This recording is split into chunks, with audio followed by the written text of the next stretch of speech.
இன்றைக்கி சண்டே தடபுடலாக சமையல் இருக்கும் அப்படின்னு நம்ம எதிர்பார்த்தா இன்றைக்கி வந்து பார்த்திங்கன்னா தடபுடலாக சமையல் இருந்துச்சுங்க. ஆனால் நம்ம வந்து நமக்கு கிச்சனில் கொஞ்சம் வேலை கம்மியாக இருந்தது. அதுக்கு காரணம் என்ன அப்படின்னு கேட்டிங்கன்னா, எங்கள் மாமியார் சமைச்சாங்க. இன்றைக்கி வந்து பார்த்திங்கன்னா வெங்காயம், தக்காளி, கருவேப்பிலை, பட்டை, சோம்பு எல்லாம் வந்து வதக்கி வச்சுருக்காங்க பாருங்கள். நமக்கான வேலை என்ன அப்படின்னு கேட்டிங்கன்னா, ரொம்ப சிம்பிளான வேலை தான். இந்த மத்தி மீனை நல்லா மஞ்சத்தூள் உப்பு போட்டு நல்லா அலசிட்டு நல்லா அதில் மசாலா போட்டு மேக்னேட் பண்ணி எண்ணெயில் பொரித்து எடுக்க வேண்டிய வேலை தான். ஸோ நெக்ஸ்ட் வந்து பார்த்திங்கன்னா சிம்பிளாக ஒரு தலை ரசம், அவ்வளோதான். இன்றைக்கி ரொம்ப சிம்பிள். அப்பா இந்த மாதிரி சண்டே இருக்கவே இருக்காது அப்படின்ற மாதிரி இருந்துச்சு.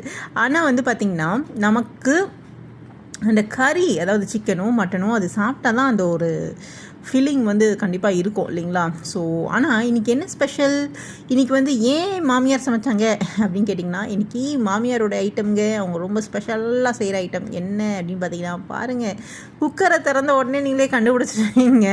குக்கர் அது வீடு முழுக்க அப்படியே மணமலமாக இருந்தது.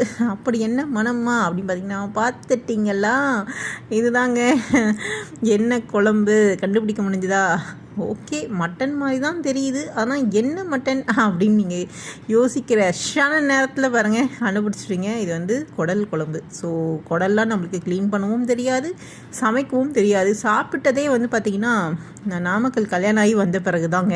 குடல்லாம் நாங்கள் அவ்வளோவா சாப்பிட்டதில்லை, நாங்கள் சமைச்சதும் இல்லை. வெளியிலையும் வந்து ஹோட்டல்லையும் வந்து ஆர்டர் பண்ணி நாங்கள் சாப்பிட்டதில்லை. ஏன்னா எப்படி செய்வாங்க, அது எப்படி இருக்கும் அப்படின்ற ஒரு பயத்திலே சாப்பிட்டதில்லை. ஆனால் நாமக்கல் நான் கல்யாணம் பண்ணி வந்ததுலேருந்து இந்த இட்லிக்கும் குடல் குழம்புக்கும் உள்ள காம்பினேஷன் பாருங்கள், சும்மா தட்டில் தலை மின்னுறான் பாருங்கள். அப்படியே நைஸாக அழகாக உள்ளே இறங்கிடுவான், அவ்வளோ சூப்பராக இருப்பான் அப்படின்ற மாதிரி நல்ல ஒரு டிஷ்ஷுங்க, நல்ல ஒரு காம்பினேஷன். ஸோ நம்ம நாமக்கலுக்கு வந்த பிறகு இந்த இட்லி அண்ட் குடல் குழம்பு வந்து ஒன் ஆஃப் தி ஃபேவரட்டாக ஆயிடுச்சிங்க.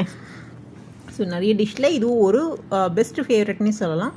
ஸோ நல்லா இருந்தது, குழம்பும் நல்லா வச்சுருந்தாங்க.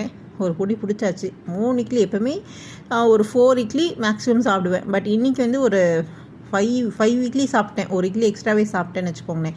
முடிச்சுட்டு நமக்கு தான் நேற்று ஒரு செலிப்ரேஷனுக்கு குலோப்ஜாம் இருந்தது, அதை எடுத்து அப்படியே லபக்குன்னு ஸ்வீட்டாக அல்வா துண்டு மாதிரி இருந்தது குலோப்ஜாமு. ரொம்ப சாஃப்டாக இருந்தது.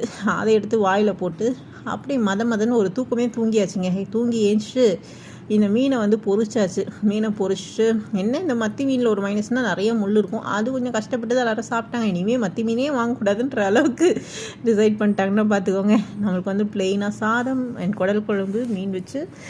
ரொம்ப ஃபேவரட் என்னென்னு கேட்டிங்கன்னா, இந்த தண்ணி சாம்பாருக்கும் இந்த மத்தி மீன் ஃப்ரை